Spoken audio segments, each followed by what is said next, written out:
SwayamPrabha. Digital India. Educated India.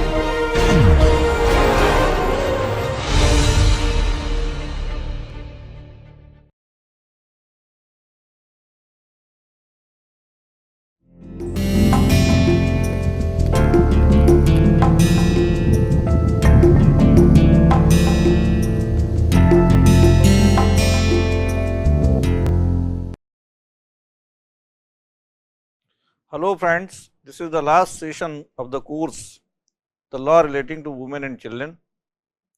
This lecture number 20 as the last lecture to this course is on National Commission of Women and Children. We have discussed in earlier 19 lectures the different issues, different challenges and the laws relating to the rights of women and children and the laws dealing with those issues and challenges that the women and children face in their life. After going through the different laws, the constitutional provisions, it seems that unless there is an apex body to scrutinize the implementation of laws, to scrutinize or to see, review the enforcement of the laws and the enforcement of the provisions of the Constitution, also to take care of the instances of the violations of the constitutional provisions and legislative provisions relating to women and children. The objective of different legislations cannot be achieved. It was realized that there must be a consolidated body, an apex body, to see all these aspects which have the power to review such instances. And therefore, in 1992, the National Commission for Women was established. In the year of 2005, the National Commission for the Protection of the Rights of Children was constituted. So, it is important for us to see the mechanism of these two commissions in relation to the protection of rights of women and children in India. What is the mechanism of commissions? What is the constitution of these commissions? What are the powers and functions of these commissions? And how these commissions exercise their powers and functions? On all these issues, this topic has been opted the National Commission of Women and Children within the course. The National Commission of Women was set up as a statutory body in 1992.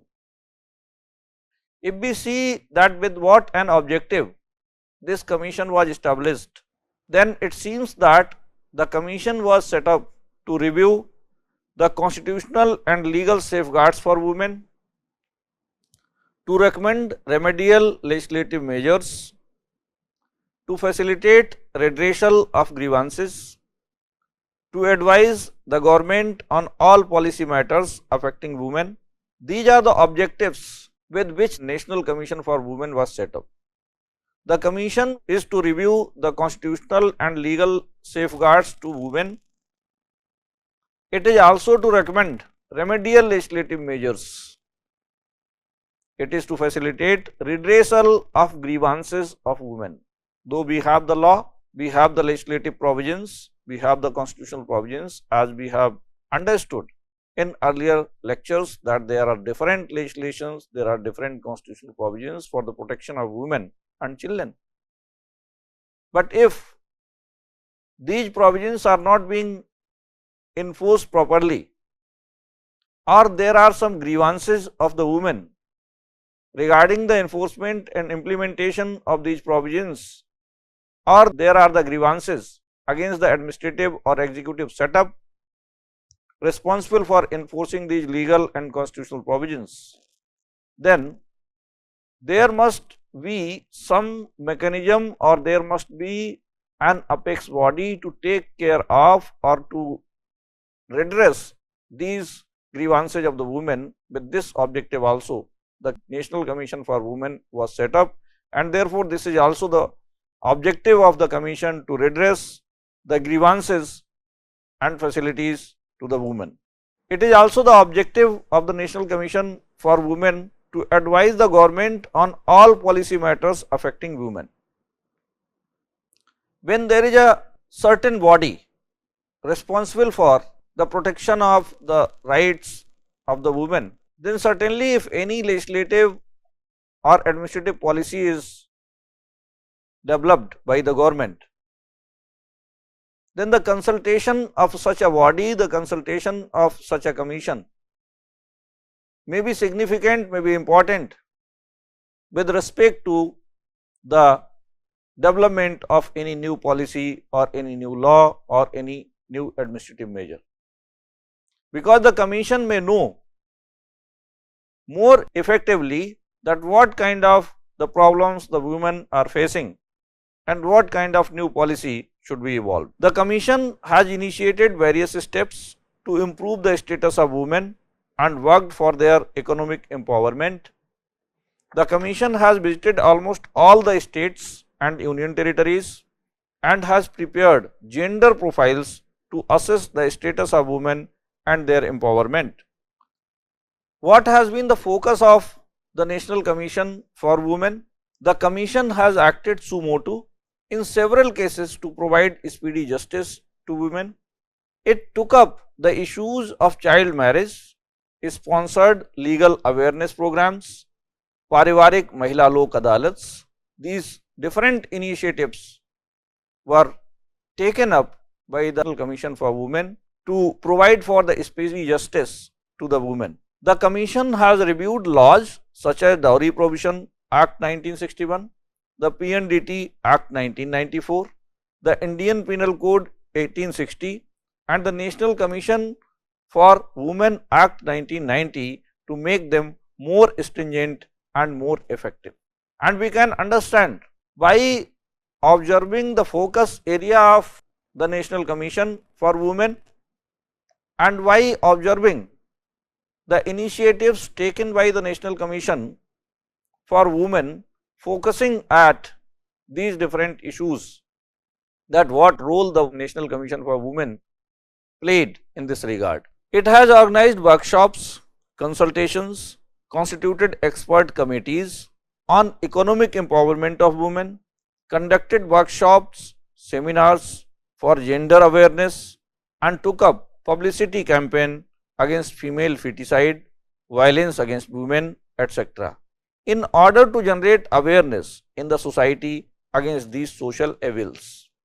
Now we are positioned to understand that the issues and challenges relating to the women and children, these are not only the legal problems, these are social problems as well, and therefore the awareness in the society with regard to the protection of the rights of women and children, it is an imperative. Therefore, the National Commission for Women conducted different consultations, different workshops, different seminars, different were established by the commission. The commission did all these acts, all these events have been organized by the commission for the economic empowerment of women and for the protection of the rights of women in general. Because without generating the awareness in the society about the rights of the women, about the status of women, about the need of taking the social initiatives to protect the rights of women, this objective cannot be achieved, and therefore the National Commission for Women has also taken up all these issues. If we see the historical background in which the National Commission of Women was established, the Committee on the Status of Women in India recommended the setting up of a National Commission for Women to fulfill the surveillance functions too, to facilitate redressal of the grievances and to accelerate the socio-economic development of women. These were the two important functions to be done by the Commission in accordance with the Committee on Status of Women in India. This recommendation was made, and the National Perspective Plan for Women 1988 to 2000. This National Perspective Plan for Women suggested for the establishment of the supreme body for addressing the concerns of women. There is a long historical background. Only then the National Commission for Women could be established. During the decade of 1990, the Indian government made consultations with NGOs, social workers and experts regarding the structure, functions, powers, etc. of the proposed commission.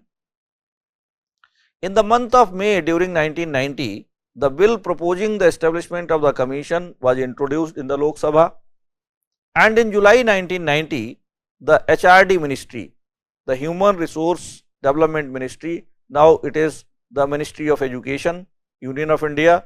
So, this HRD Ministry, which is replaced by the present Education Ministry, a national conference to stimulate suggestions regarding the bill was organized by the HRD Ministry. In August 1990, the government moved several amendments and introduced the new provisions to vest the commission with the powers of a civil court. The bill was passed and received assent of the President on 30th July 1990. The first commission was constituted on January 31, 1992 with Mr. Jayanti Patnaik as the chairperson. The second commission was constituted in July 1995 with Dr. Mohini Giri as chairperson. The third commission was constituted in January 1999 with Ms. Vibha Parth Sarthi as the chairperson. The fourth commission was constituted in January 2002 with Dr. Purnima Advani as chairperson. The fifth commission was constituted in January 2005 with Dr. Girija Vyas as chairman. The sixth commission was constituted in August 2011 with Ms. Mamta Sharma as the chairperson. Then in 2014, the seventh commission was constituted with Ms. Lalita as chairperson. The current commission was constituted in August 2018, Ms. Rekha Sharma as the chairperson of the present commission. This has been the background of the National Commission for Women, how the National Commission was women established and how many commissions were constituted in different years. Now, if we see the mission and vision of the commission, mission of the commission is to strive towards enabling women to achieve equality and equal participation in all spheres of life by securing her due rights and entitlements through suitable policy formulation, legislative measures, effective enforcement of laws, implementation of schemes, policies and devising strategies for solution of specific problems, situations arising out of discrimination and atrocities against the women. If we see the vision of the commission is to strive towards enabling women to achieve equality and equal participation. Friends, the equality or the right to equality is the foundation of all the fundamental rights, all the rights. Without guaranteeing equality, no fundamental rights can be guaranteed. Equality is considered to be the foundation stone of all the fundamental rights. We have seen in different legislations, in different constitutional provisions, in different provisions in international law or different treaties, conventions which were agreed to, which were adopted by the international community. Always a stress has been there to ensure the right to equality to the women, because all the atrocities, all the offences, all the indignity which the women face or the women are facing, this is because of the discrimination on the basis of sex. This discrimination on the basis of the sex is the root cause for each and every offense against the women, for each and every atrocity being inflicted against the women, on women, and each and every instance of indignity caused to the women. And if this problem is addressed, then we can ensure the protection of the fundamental rights, the protection of all the rights to the women. And therefore, under the mission of the women, it has been included as the first priority or first part of the mission to strive towards enabling women to achieve equality and equal participation in all spheres of life by securing her due rights and entitlements through suitable policy formulation. So, the equality and equal participation to strive towards enabling the women to achieve the right to equality, to achieve the right to participation in all the spheres of life, it is the mission of the Commission. How this mission is to be achieved, is to be completed? Through the suitable policy formulations, legislative measures, effective enforcement of laws, implementation of schemes, policies, and devising strategies for solution of specific problems or the situations arising out of discrimination and atrocities against the women. This is the mission. Now, see the vision of the Commission. The Indian woman, secure in her home and outside, fully empowered to access all her rights and entitlements with opportunity to contribute equally in all walks of life. This is the vision. With this vision, the committee started its functioning. What is the vision? It is the vision of the Commission that the Indian woman secure in his home and outside. So, security is the first and foremost concern involved in the vision of the Commission. The security of women, the empowerment of the woman, the secure woman and empowered woman.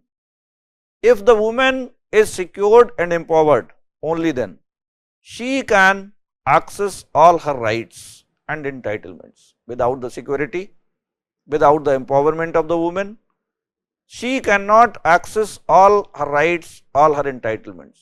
For ensuring the access of rights and entitlements to the woman, it is essential, it is a condition precedent that she must be made secure and she must be made empowered. So, the empowerment of the Indian woman or the security of the Indian woman was considered to be the first concern under the vision adopted by the Commission. With opportunity to contribute equally in all walks of life, the woman may not be dependent of male counterparts and she can contribute equally in all the walks of life, and it can be done only by providing the security measures, only by providing the empowerment to the woman, and therefore, this vision was adopted. See section 10 and the functions which have been assigned to the Commission by section 10 of the National Commission of Women Act 1990. The Commission is to investigate and examine all the matters relating to the safeguards provided for women under the Constitution and other laws.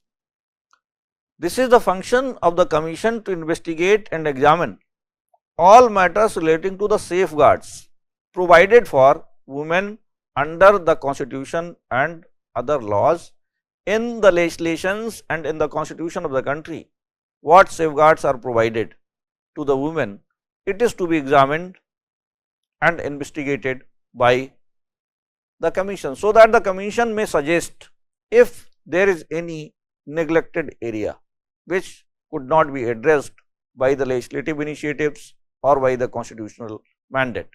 It is also the function of the commission to present to the central government annually and at such other times as the commission may deem fit reports upon the working of those safeguards. Only providing for the safeguards is not sufficient. It is also significant to apply or to enforce those safeguards effectively, and therefore, this is also the function of the commission to report the central government in the each year and whenever the commission deems it necessary upon the working of the safeguards available in the laws and the constitution. It is also the function of the commission to prepare reports and recommendations for the effective implementation of safeguards for improving the conditions of women by the union or any state.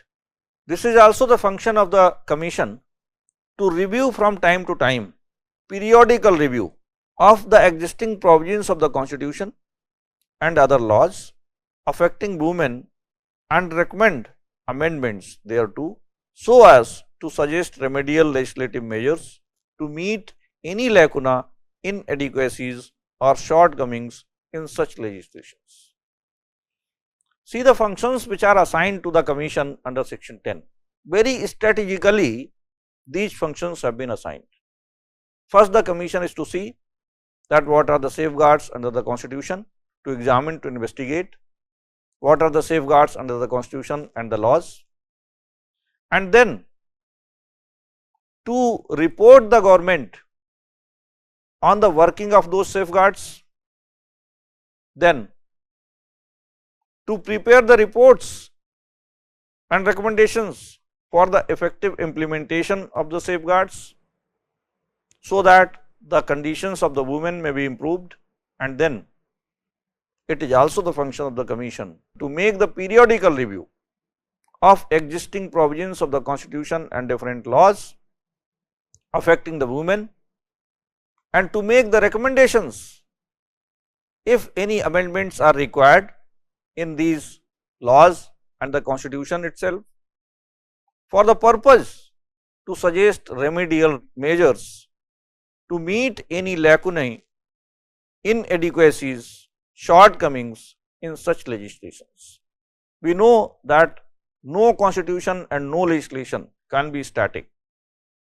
In accordance with the change in the circumstances, in accordance with the change in the societal mindset, in accordance with the change in the technology and science, we are to change our laws and the constitution, so that it may have compatibility with the new developments, new technologies.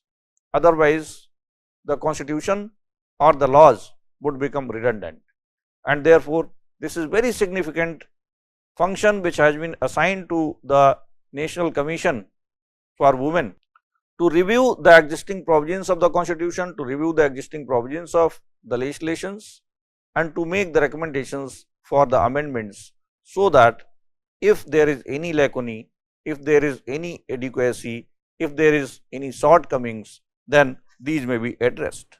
Under the functions of the commission has the following functions under section 10 of the National Commission of Women Act 1990: to take up the cases of violation of the provisions of constitution and other laws relating to women with appropriate authorities. It is also the function to take up the cases of violation of the provisions of the constitution.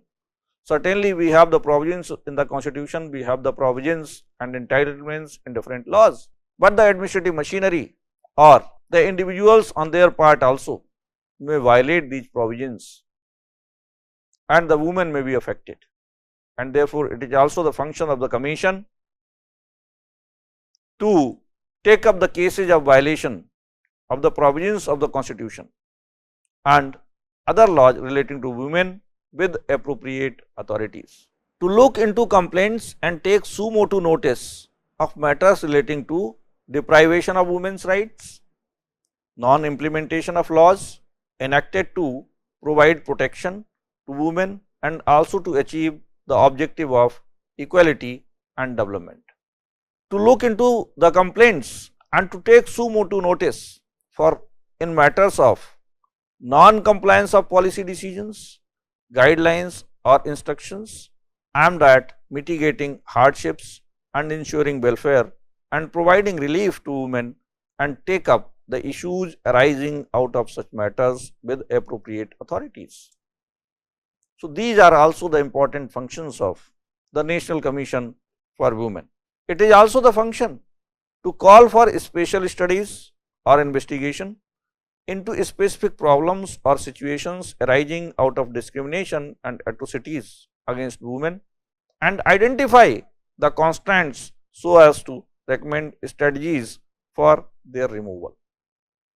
Friends, we know that without the study, without the research, we cannot know that what is the lacuna, what is the inadequacy, or what are the problems in the existing legal regime and administrative machinery.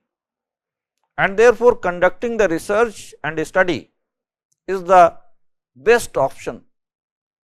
The recommendations for finding out, the proposals to make the changes in the laws or to have the better administrative machinery ensuring the protection of women, and therefore, this particular function has been assigned to the Commission. The Commission has the following functions. Again, if you see the functions, to undertake promotional and educational research so as to suggest ways of ensuring due representation of women in all spheres and identify factors responsible for impeding their advancement, such as lack of access to the housing and basic services, inadequate support services and technologies for reducing drudgery and occupational health hazards and for increasing their productivity.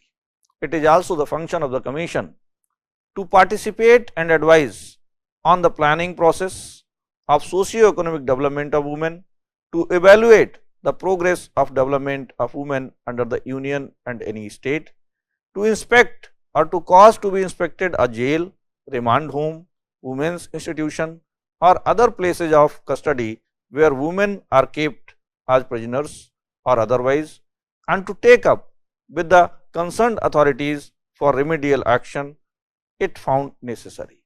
This function has also been assigned to the Commission to fund litigation involving issues affecting a large body of women, to make periodical reports to the government on any matter pertaining to women and in particular various difficulties under which women toil, any other matter that may be referred to it by the government. The functions assigned to the Commission in the Act, it seems that very comprehensive functions have been assigned, and the functions which assigned to the Commission under section 10, it also seems that all the areas which we have discussed under earlier 19 lectures with regard to the women, all have been included, all have been covered by assigning the functions to the Commission under section 10. When the functions are assigned to any authority, any body, then it is also important that the powers must also be conferred, so that that authority or that body may perform the functions effectively. So, the performance of the functions and the exercise of the powers, these are two interconnected matters. Without conferring the powers, the functions cannot be expected to be performed by a particular authority. With this view, the powers have also been conferred on the National Commission for Women, and if we see the functions which have been assigned to the Women Commission. These functions cannot be fulfilled, these functions cannot be performed effectively, or the objectives behind these functions cannot be achieved until the Commission is given the power of a civil court. And therefore, the Act confers the power of the civil court on the Commission. The Commission shall, while investigating any matter, have all the powers of a civil court, trying a suit, and in a particular in respect of the following matters, namely, when the function of investigating the matters relating to women is assigned to the Commission, then it is natural that Commission must have the power of a civil court, otherwise that investigation cannot be done. So, in particularly, the Commission will have the power of a civil court for summoning and enforcing the attendance of any person from any part of India and examining him on oath. For this purpose, the Commission will have the power of a civil court.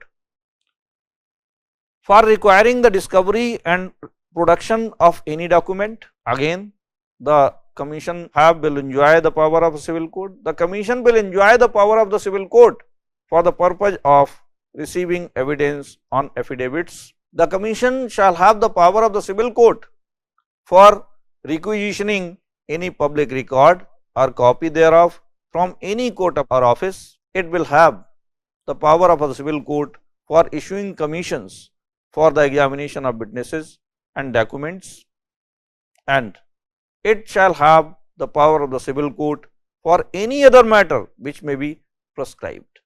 So, very comprehensive power was given to the Commission in this regard. Reports of the Commission.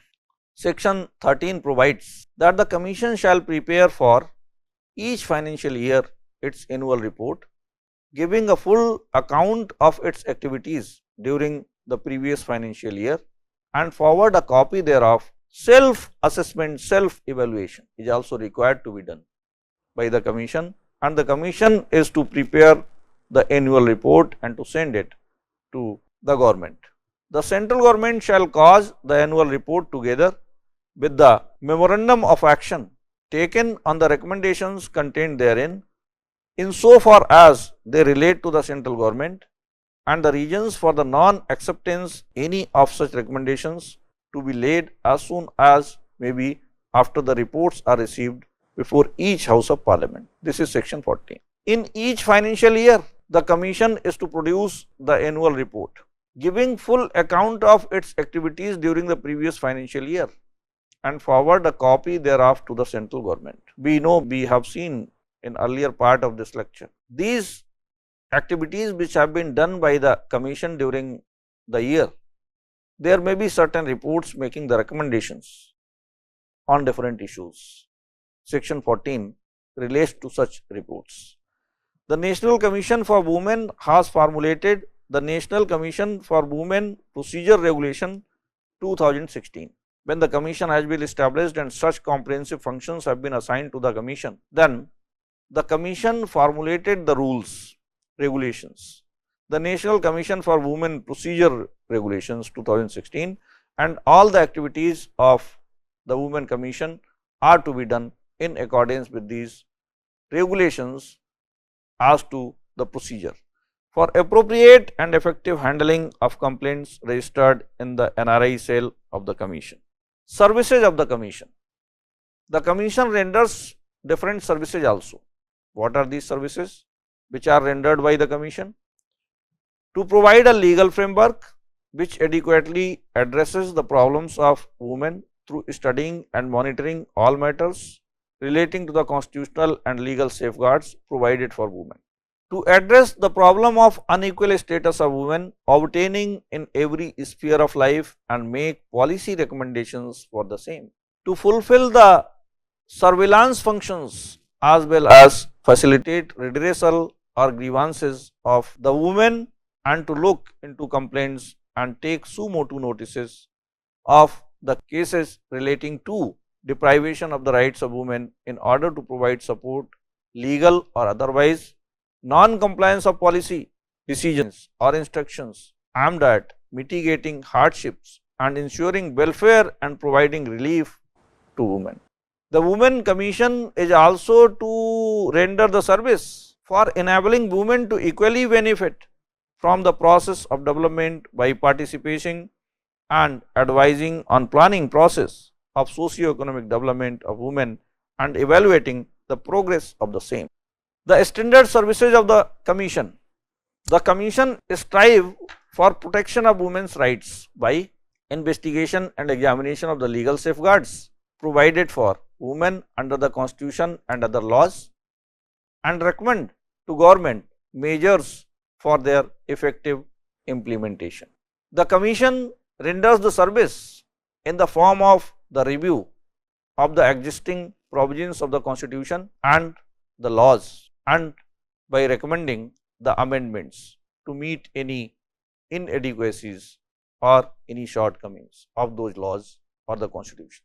It is also the service being rendered by the Commission while looking into complaints and take suo motu notices of the matters relating to deprivation of women's rights by taking up issues with appropriate authority. The Commission renders the standard services by taking up studies, research on issue of relevance of women, participate and advise in the planning process for socio-economic developments of women by evaluating the progress made thereof.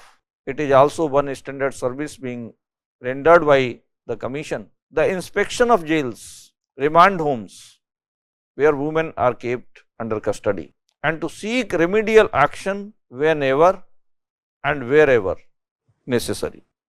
We have discussed the structure of National Commission for Women, the functions and powers of the National Commission of Women, the services being rendered by the National Commission of Women, the constitution of National Commission of Women. Now, the second part relates to the National Commission for Protection of Child Rights. Earlier, the concerns of the women and the concerns of children, these were considered to be one issue, and it was also thought that concerns of women were more important or significant, because if these concerns of women or relating to women are addressed properly, then that would also be the resolution of the concerns of the children. In 2005, the separate commission was established for the protection of the rights of children. The National Commission for Protection of Rights of Children is an Indian statutory body established by an Act of Parliament, Protection of Child Rights Act 2005. So, this is the statutory body being established by the Commission of Protection of Child Rights Act 2005. The Commission emphasizes the principles of universality and inviolability of child rights. These are the two principles which have been focused by the Commission for Children: principle of universality and inviolability of child rights, meaning thereby that the child rights are universal and the child rights are unavoidable, and recognizes the tone of the urgencies in all the child related policies of the country, so that the problems related to the children may be addressed speedily, may be addressed properly, may be addressed effectively. The protection of children in the 0 to 18 years age group is of equal importance for the Commission. The functions of the Commission as laid out in the Commissions for Protection of Child Right Act 2005 are as follows. If we see that what functions have been assigned by this Act, National Commission for the Protection of Child Rights, these are: number 1, to examine and review the safeguards provided by or under any law of the time being in force for the protection of child rights and recommend measures similar to the functions which were assigned to the National Commission for Women. The function has been assigned to the National Commission to protect the child rights, that is to examine and review the safeguards provided by or under any law. The commission is to evaluate, the commission is to examine that what kind of safeguards are provided for by different laws or under different laws, and recommend measures for their effective implementation. Without effective implementation, the safeguards which have been introduced by different laws cannot be enforced, cannot be implemented, and we cannot achieve the objectives of those particular enactments or the laws. And therefore, it seems that for achieving the objectives of different legislations relating to the protection of the rights of the children, it becomes necessary that those laws or those legal provisions should be enforced very effectively, efficiently and properly. Therefore, this function has also been assigned to the commission to see whether there is the proper and effective enforcement of the laws or the safeguards provided for in those laws, and if not, then the commission is to make the recommendations for the same purpose. The commission is to present to the central government annually and at such other intervals as the commission may deem fit reports upon working of those safeguards. How these safeguards are working, how these measures are working, it is also the concern, and the government is, the commission is to make the report and to send it to the central government.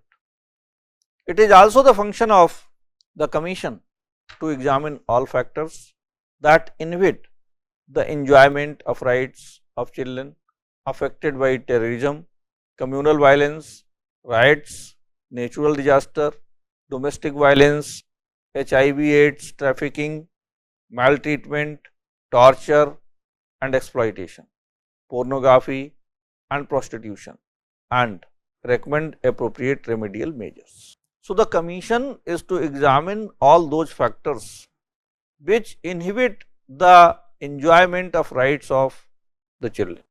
The commission is to examine all those factors which are responsible for non-enjoyment of rights of children affected by the terrorism, communal violence. There may be various regions. All those regions, you can see all these regions: violence, trafficking, HIV/AIDS, maltreatment, torture, exploitation, pornography, almost these all the concerns we have discussed in earlier lectures.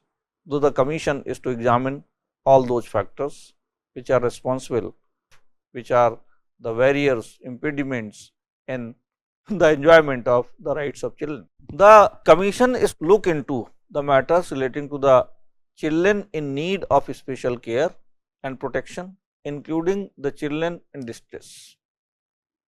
We have seen that in Juvenile Justice Act, the provisions have been made relating to the matters of the children in need of special care and also for the children who are in conflict with law. So, these matters which relate to the children in need of special care are very significant matters, because the children who are in need of special care are different from other children, and if their concerns are not addressed, we cannot enforce the concept or the principle of this commission, that is the universality of the rights of child.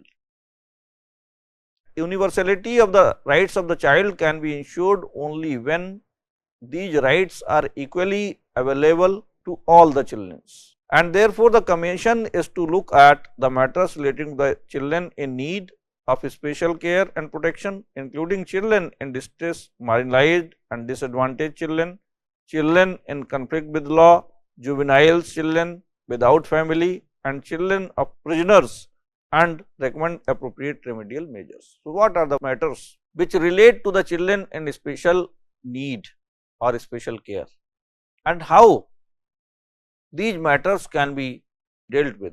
Such recommendations are also to be made by the Commission.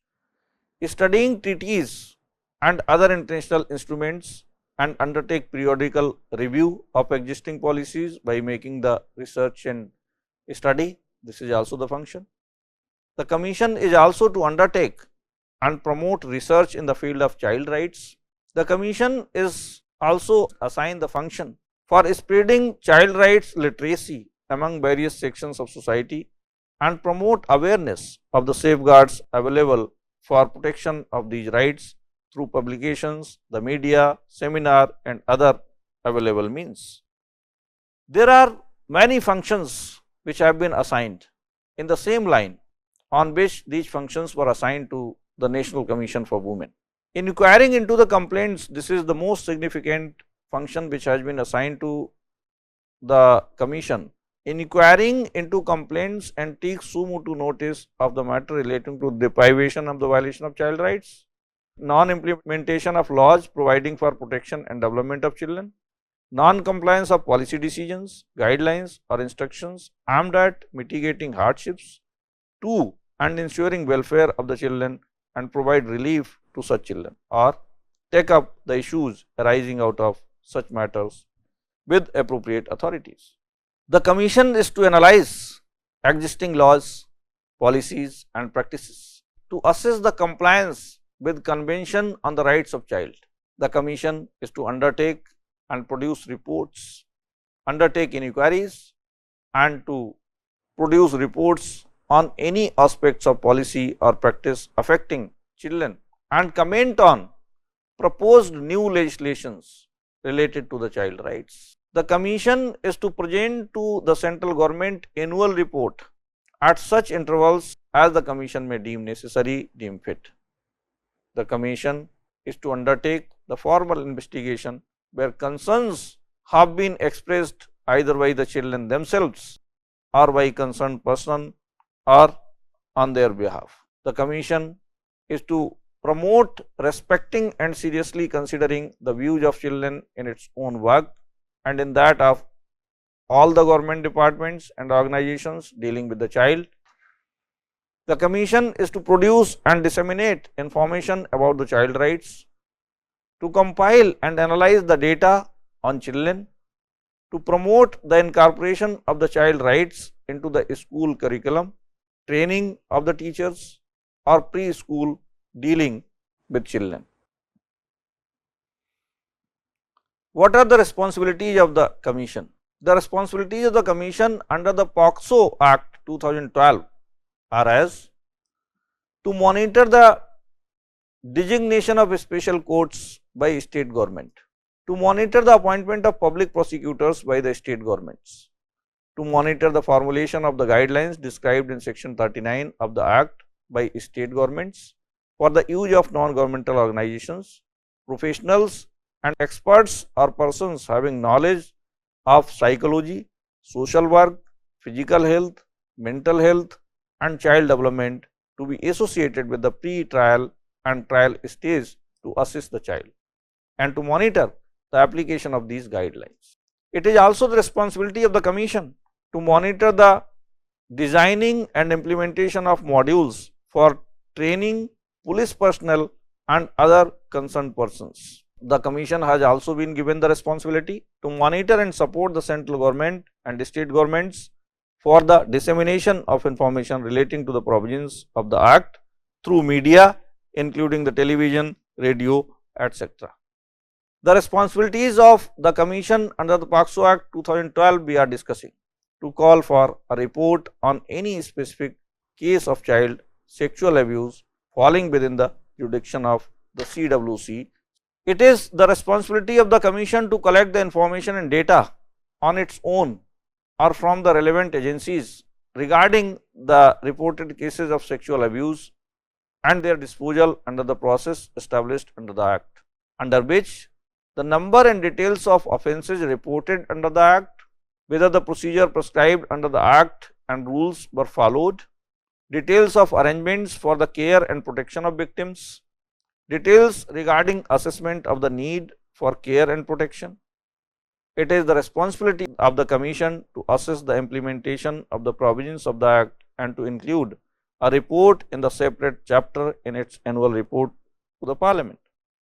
These all the responsibilities imposed have been given to the Commission to do, and it seems that after the establishment of the National Commission for Women and the National Commission for Children in 2005, this is a step forward by our union legislature to have the concerns about the protection of the rights of women and children, because such an the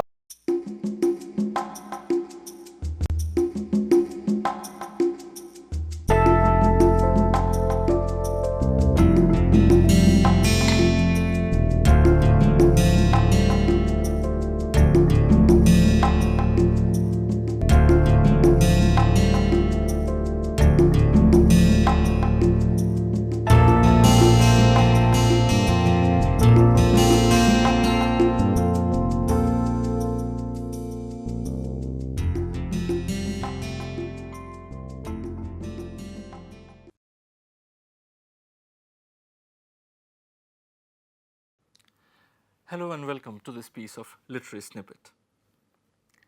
As a student of English literature, the kind of poetry that we are most likely to encounter is perhaps the sonnet.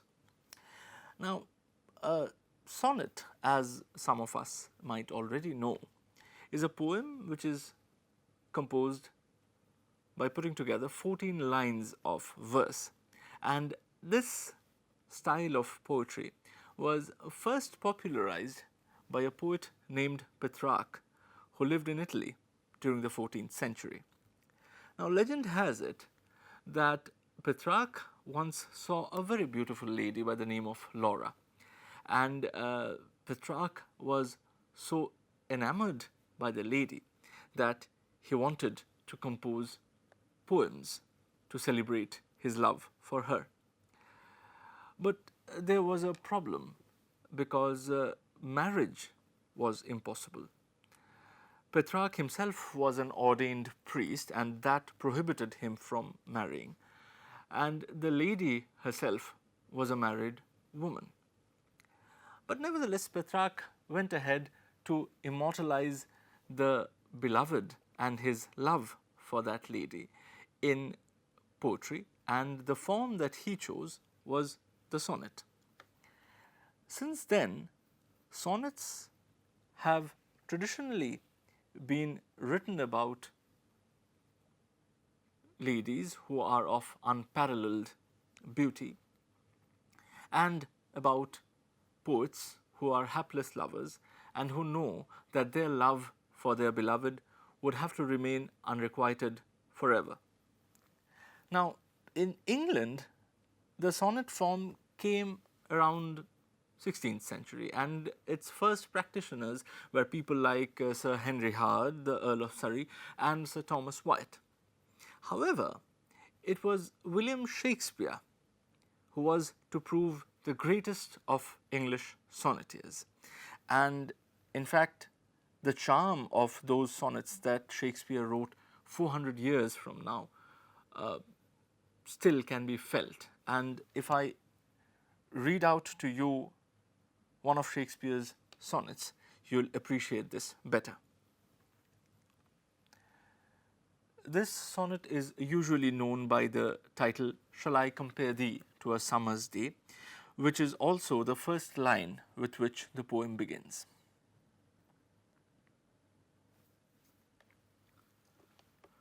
Shall I compare thee to a summer's day?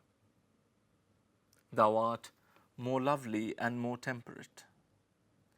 Rough winds do shake the darling buds of May, and summer's lease hath all too short a date. Sometime too hot the eye of heaven shines, and often is his gold complexion dimmed, and every fair from fair sometime declines, by chance or nature's changing course untrimmed. But thy eternal summer shall not fade, nor lose possession of that fair thou owest. Nor shall death brag thou wanderest in his shade, when in eternal lines to time thou growest. So long as men can breathe or eyes can see, so long lives this, and this gives life to thee. Now, as you might have noticed, that very much like the Petrarchan sonnet, this poem too speaks of an idealized lover who is more beautiful than a lovely summer's day. But also notice how, in the last few lines, the poem subtly shifts from praising the beloved to praising the poet himself. It is the poet who is going to produce the lines of poetry which will preserve the beloved's glory forever. And people will continue reading them even after the beloved has died. As the last couplet of the poem suggests, so long as men can breathe or eyes can see, so long lives this. And here this, of course, refers to the verse that Shakespeare composes and which we are reading today, 400 years later. So long lives this, and this gives life to thee. Shakespeare is well known for these kind of subtle plays with the conventions, these kind of subtle reversals of what is expected conventionally. But nothing is more striking than the sonnets that he composed on a dark lady. In these poems, we do not meet the traditional fair, idealized beauty, but rather a woman whose appearance might even be described as ugly. Here is a sample.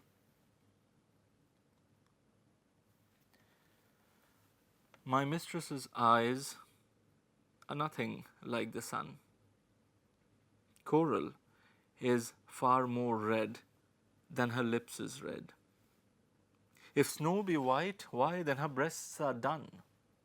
If hairs be wires, black wires grow on her head. I have seen roses damasked red and white, but no such roses see I in her cheeks. And in some perfumes is there more delight than in the breath that from my mistress reeks. I love to hear her speak, yet well I know that music hath a far more pleasing sound. I grant I never saw a goddess go.